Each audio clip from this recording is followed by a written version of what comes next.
I was born and raised in Southern California. Our family moved to Fremont from Ontario in April 2020, and my sister and brother-in-law already lived in Fremont, so the rest of our family just kind of moved in with them.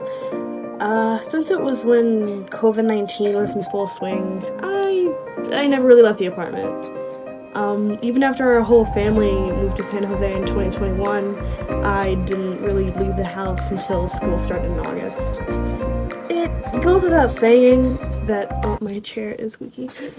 It goes without saying that I felt like a fish out of water going to a new school and being in a new place.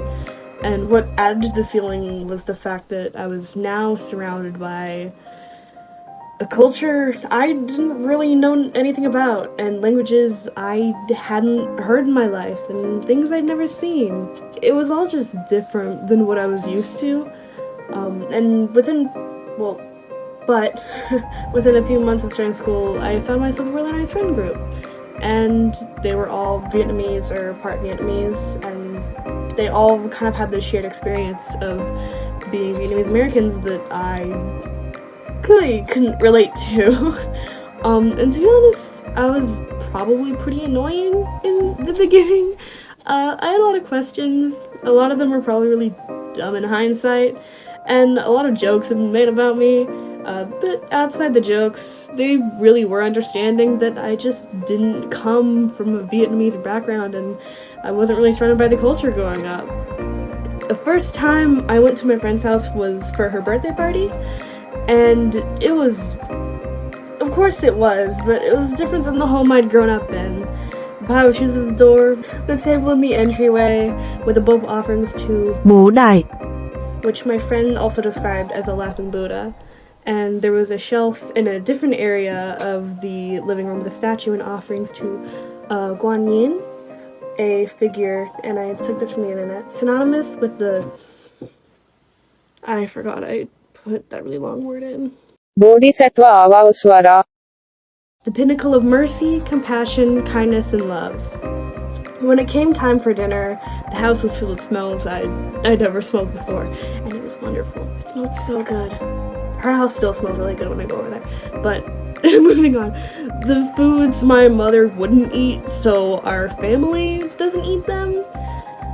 And it was a fairly simple meal, to be honest. Just a bowl of thick noodles from really fragrant broth and lobster for the special occasion.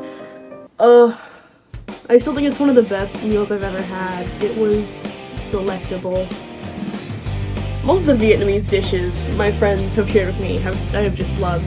Vietnamese food is so good, and it smells so good, and I simply cannot overstate how good Vietnamese food tastes and smells. It's all been so good, and sometimes I wish my mom was more adventurous with her food so we could eat it more, but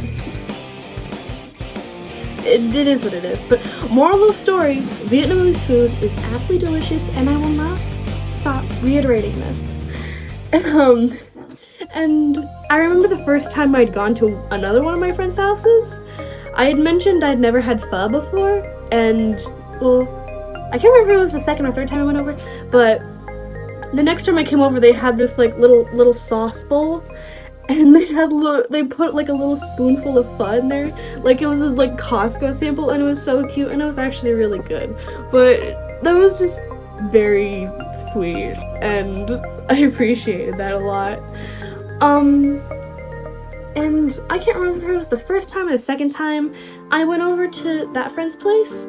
We stayed a little later in the night, so I was there around dinner time, and her grandmother had made dinner and was sitting at the table with us, and she was trying to ask me questions, but I didn't know any Vietnamese, and she didn't know very much English.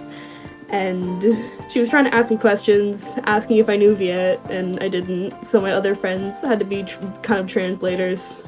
And while I was talking to her, I kind of had a realization, like, this woman had basically a whole life in a whole different country that I'd never been, and a life so different from my own, and she was curious about me, and like how I was curious about her world.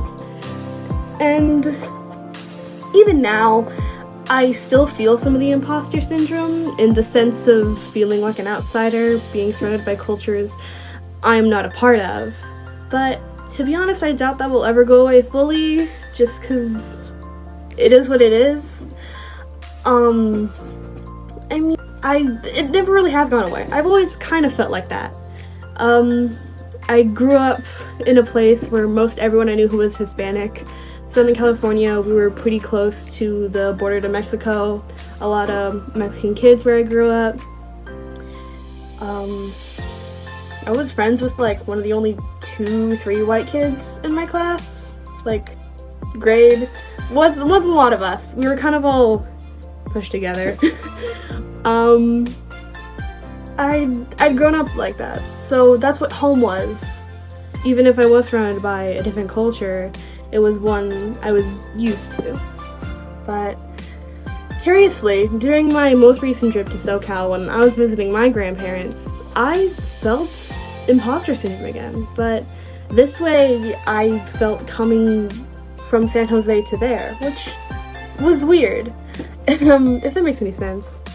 I never had that feeling before when visiting home. The place I'd grown up in started to feel more unfamiliar as this city and the people and cultures here started to feel more like home to me. And I really didn't feel it when I first came here, but this place was so unfamiliar to me.